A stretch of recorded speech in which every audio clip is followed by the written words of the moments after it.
The headlines. President Sahlawork is in Johannesburg for Africa Investment Forum.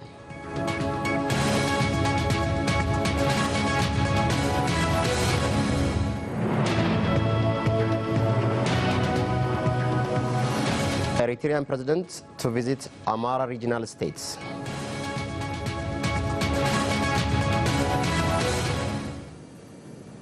Hello to you all, I'm Addis Ababa. Now the news in detail. President Sahlawork Zewde is in South Africa to participate in Africa Investment Forum in Johannesburg, South Africa. The Ministry of Foreign Affairs announced that the forum will be held for 3 days and Ethiopia is expected to promote its investment opportunities and experience on the occasion. African high-level officials, international organizations and investors will attend the forum. The Africa Investment Forum is a co-guarantee and co-financing platform to raise capital and accelerate investment to transform Africa's economic, agricultural and industrial sectors. INA reported.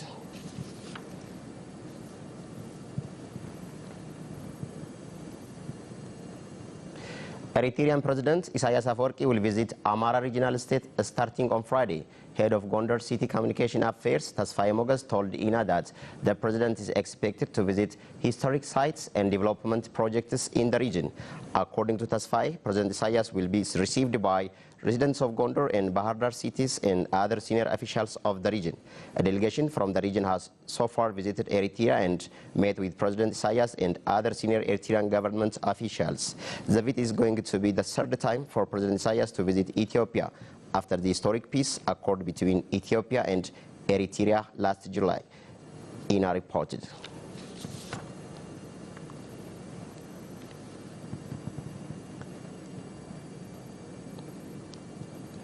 Ethiopian Interreligious Council urged the public to work towards ensuring sustainable peace and security through promoting their tolerance and coexistence values. The council held discussion with community representatives on the way to ensure peace. Olkaba Wondemo brings us the detail. A peace conference aiming at sustaining the started unity and peace as held by religious fathers and other representatives from society. Representative of Ethiopian Religious Affairs Council, Nobrede Elias Abraha, on opening speech said the country has been facing different kinds of conflicts and disagreements, so our religious fathers and the whole society should participate on peacemaking and restoring the life of the displaced citizens.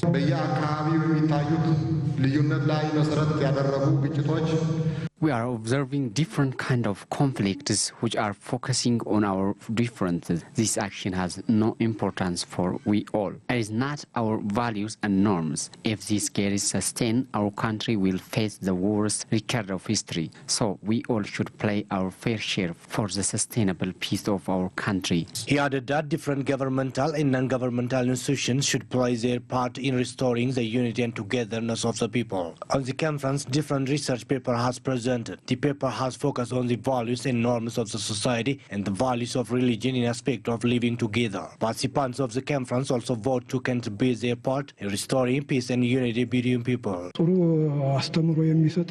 Today's discussion is important and well designed with the current affairs. This should have continuity. It will play an important role in restoring peace between our people.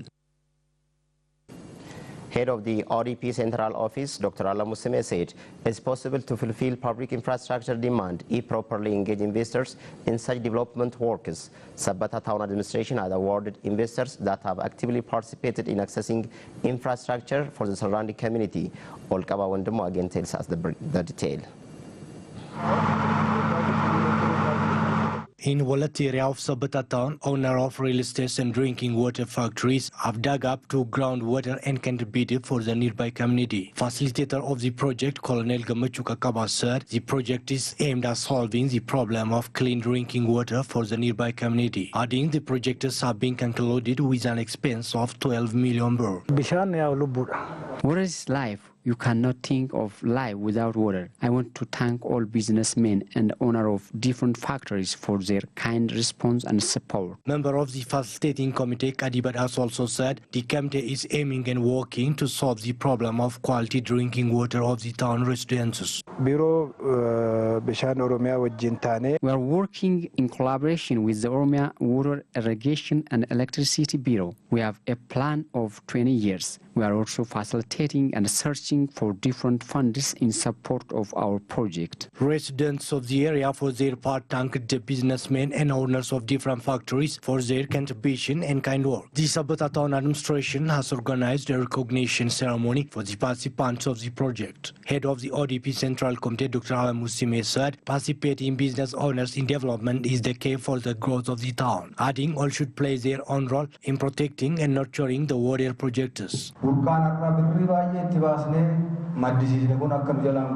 We all should contribute our level best in keeping the water sources. We should also keep the quality of the water. So all should play their fair share in maintaining quality of the water sources. Mayor of Sabata Town, Legasenago Forispa, said the town administration is aiming to work with business owners for further benefit.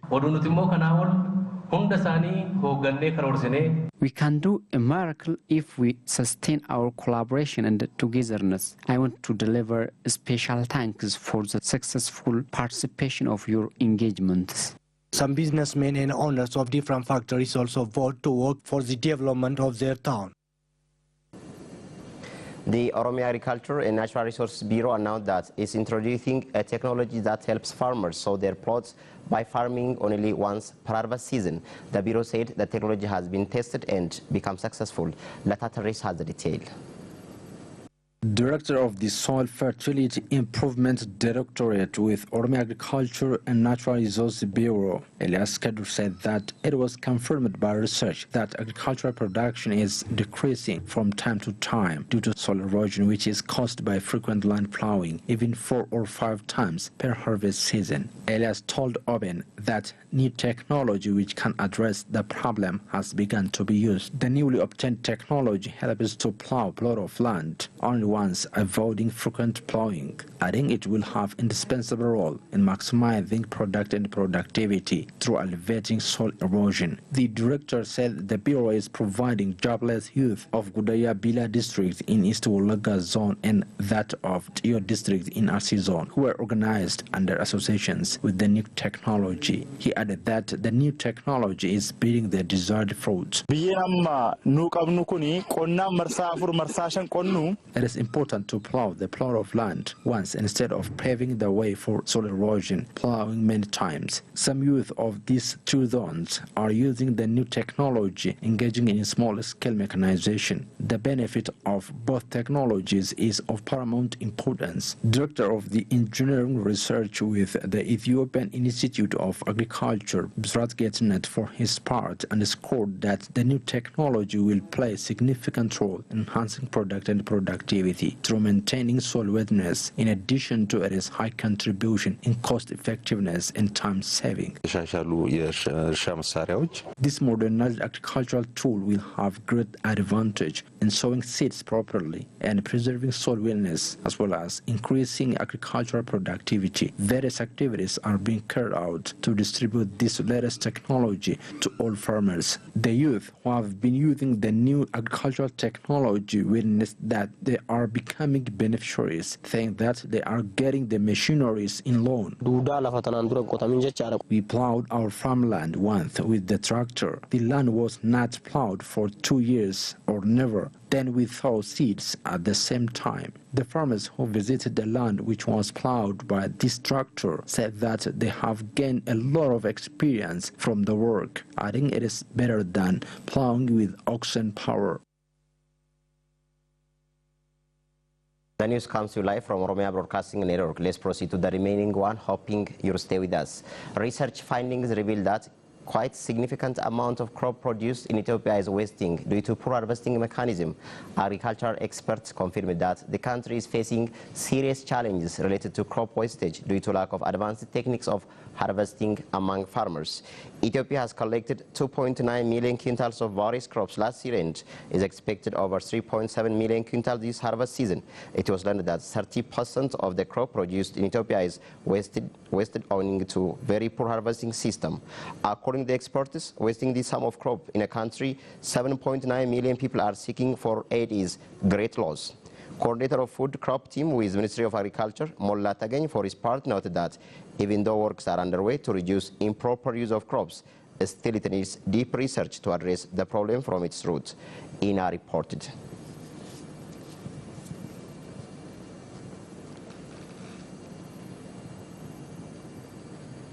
That brings us to the end for the edition.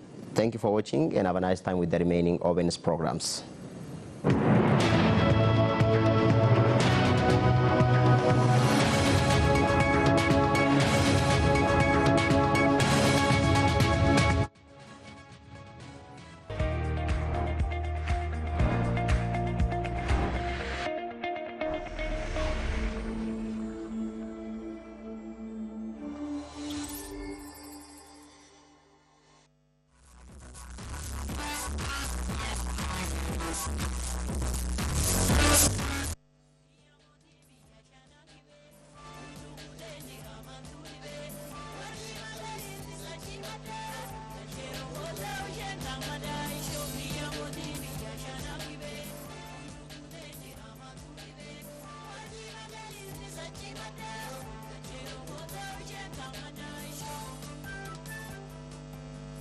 American ambassador to Ethiopia, Mike Rayner, was in Jimma from November 1 to 3 for a 3-day visit. The ambassador visited various projects supported by American government. He started his visit from American Corner in Jimma Public Library. American Corner are public space that are sponsored by the U.S. Embassy as platform for engagement with the Ethiopian people. Students and creative children have got a chance to materialize their creative idea in the center. When one thief comes, or if he beats this thing, it will be light, and it vibrate for us and give us a light. This robot is called humanoid, and its purpose is for entertaining or education purpose, and we can work and also dance.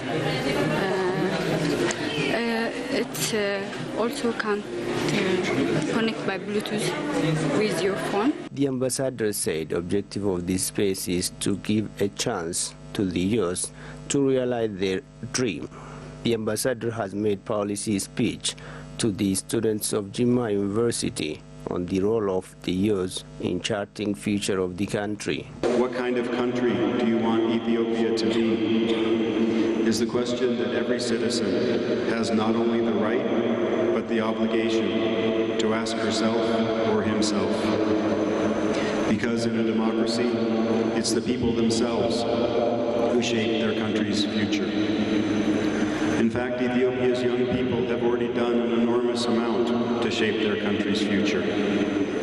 Recent political transformations in this country simply would not have happened if young Ethiopians hadn't pressed for meaningful change and hadn't made it clear that there was really no other viable alternative. As hard as it was for Ethiopia and young Ethiopians to reach the point where we are now, the harder part is yet to come. It's easier to take something apart than it is to build something up. What do you stand for? Will Ethiopia be a country where diversity and individuality are celebrated while ensuring everyone has equal access to opportunity regardless of gender, religion, or ethnicity?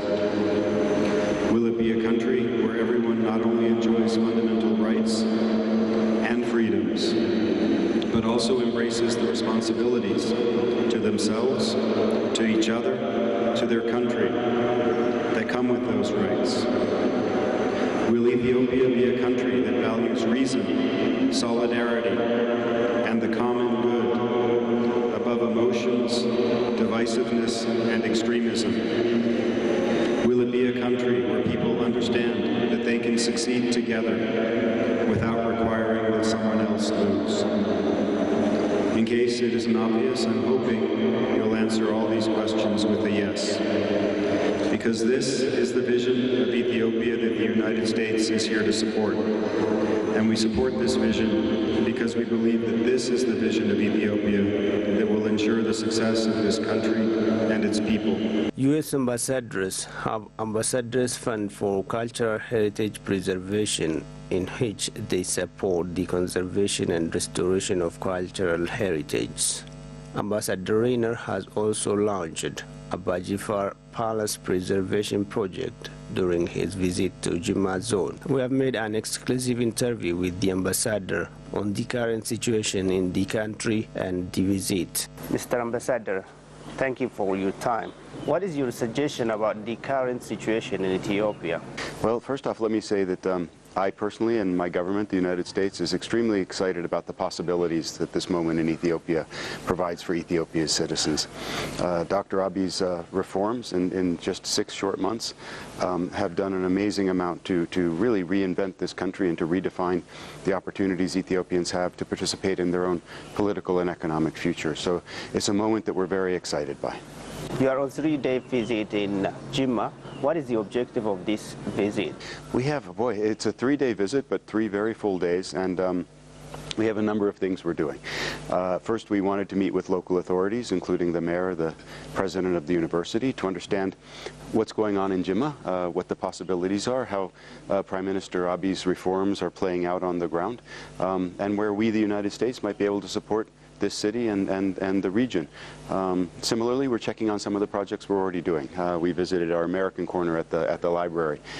We also visited the Abu Jafar Palace, which we are launching in conjunction with Ethiopian authorities, a major restoration project for. But really, it's more broadly to connect to Jimma, to the people of Jimma, and to make sure that we're being as supportive of the people in this area as possible in this really wonderful new moment for Ethiopia.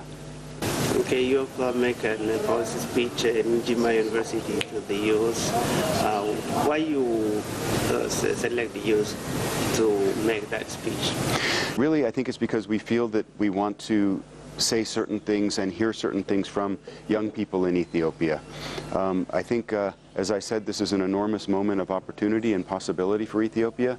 But honestly, we're concerned that some Ethiopians, young Ethiopians in particular, aren't valuing the moment for what it truly is. I think a lot of young Ethiopians are asking themselves, did we gain or did we lose power by what Dr. Abiy has done and by his assumption of the prime ministership? I think that's the wrong question.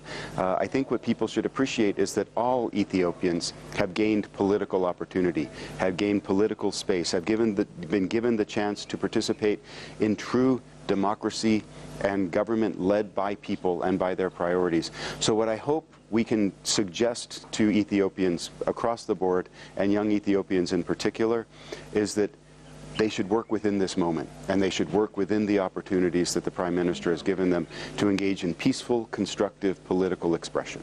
When we compared you with other American ambassadors to Ethiopia, you are more active. You engage in many activities and you comment when something is happening. What is the motive behind that? Well, I think what we always felt that we had a very important partnership with Ethiopia. We always felt that that partnership would be strengthened if Ethiopians had the fullest opportunity to participate in their governance and to exercise their rights under the Constitution. And we saw, with the resignation of former Prime Minister Haile Mariam, a moment of opportunity where Ethiopia would either recommit to ways that were in many ways repressive and that limited people's rights, or that they would commit to a new path of true political openness, true political reform, and through that process we believe Ethiopia will also gain greater prosperity and greater stability, because everyone will have a stake in a future that they're participating in. So we became a little louder, we became a little more direct when we saw this moment happening, and we just wanted to encourage Ethiopia and Ethiopians to take the path we thought was in their best interests. Okay, Ethiopia is one of the allies of America, especially here in this region, and most of the time the relation between America and Ethiopia is depend on military support and military cooperation, especially fighting terrorism and something like that.